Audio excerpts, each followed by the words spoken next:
The Neuro Stim is an FDA-cleared device designed, patented, and distributed exclusively by Innovative Health Solutions. The Neuro Stim was FDA cleared in 2014 to a target population of acute and chronic pain. This training video is designed to show the step-by-step assembly and application of the device by a properly licensed clinician and is an essential part of the exclusive IHS certification program, allowing you to better serve your patients. Open the kit by peeling back the front cover.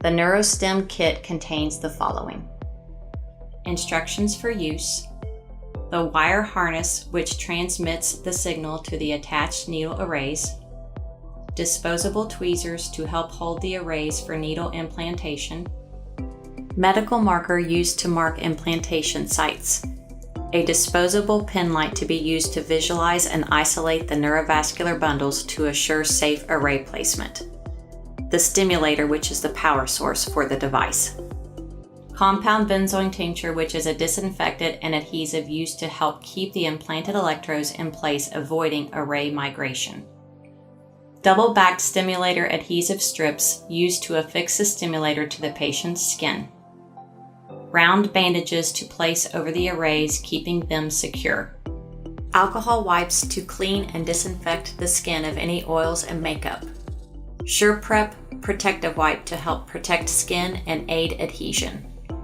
Tegaderm for additional coverage of the stimulator and wires if needed, biohazard bag for device disposal, and a patient information card. All necessary items for treatment are provided in the single-use disposable kit.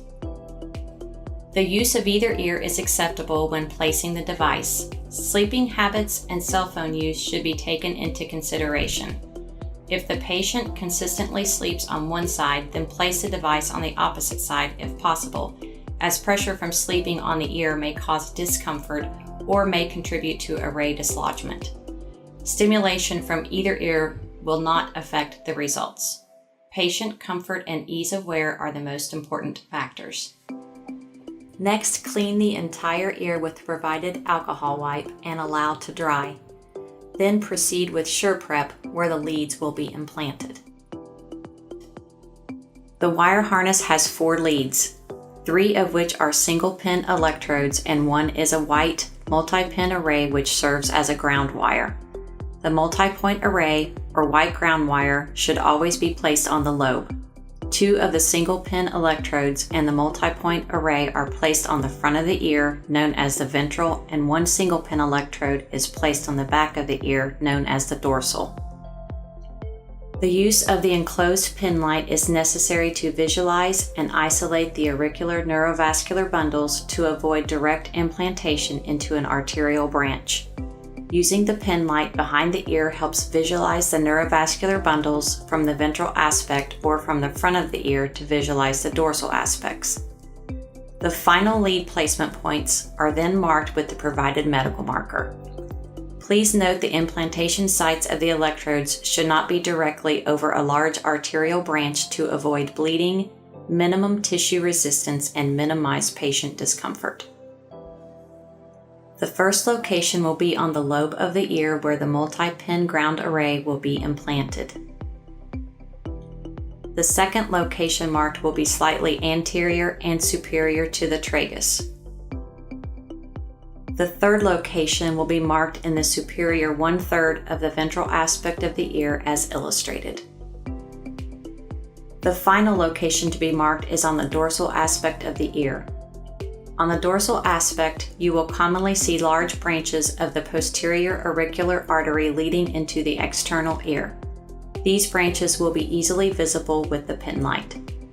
Holding the stimulator in your left hand and the wire harness in your right hand, insert the USB style connector into the stimulator with the dimple on the harness facing you as in the illustration. The stimulator and harness can only connect in one direction. Insert until the harness is firmly seated in the stimulator. The device is now activated. Place the stimulator against the skin to see if the device should be placed with the wires going under or over the top of the ear. The electrode implantation sites previously marked will help determine the proper orientation of the device. The size and shape of ears are different and will vary from person to person, so be sure the leads can reach the previously marked location of the electrode arrays. Once the proper location of the stimulator is determined, peel the back off the adhesive strip provided in the kit and place it on the side of the stimulator, which will face the patient's skin. Next, remove the backing on the adhesive strip, which will adhere the stimulator to the patient's skin. Place the stimulator in the desired location and hold firmly for 10 seconds.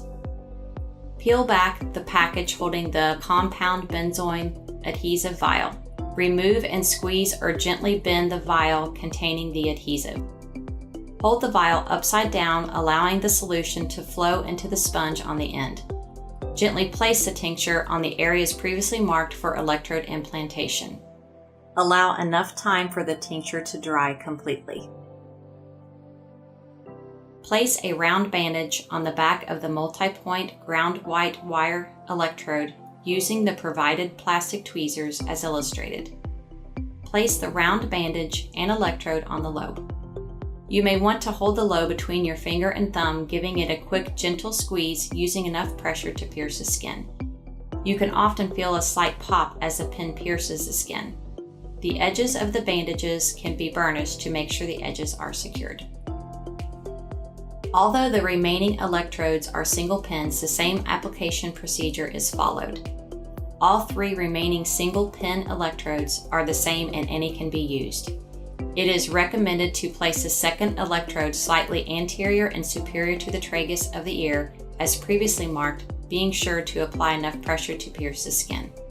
The second single pin electrode is implanted into the superior 1/3 of the ventral aspect of the ear in the same manner. Again, only gentle pressure is needed and a slight pop can be felt. The final electrode is placed on the dorsal aspect of the ear in the previously marked area. Throughout this process, the patient's ear will turn slightly red and may feel warm. This is an indication that the desired neurovascular field effect has been accomplished. After all the electrodes have been placed, it is recommended to once again burnish the edges of the round bandages to assure they are all properly secured. Tegaderm tape provided in the kit can be used to further affix the stimulator and wires for additional security if desired, although often not necessary. After completion of device placement, the kit and the enclosures should be properly disposed. The patient should be observed for a minimum of 15 minutes and up to an hour after placement, depending upon the rationale for treatment and the need to document symptom reduction. This instructional video is an essential part of the IHS Comprehensive Provider Certification Program for properly licensed clinicians enhancing better patient service.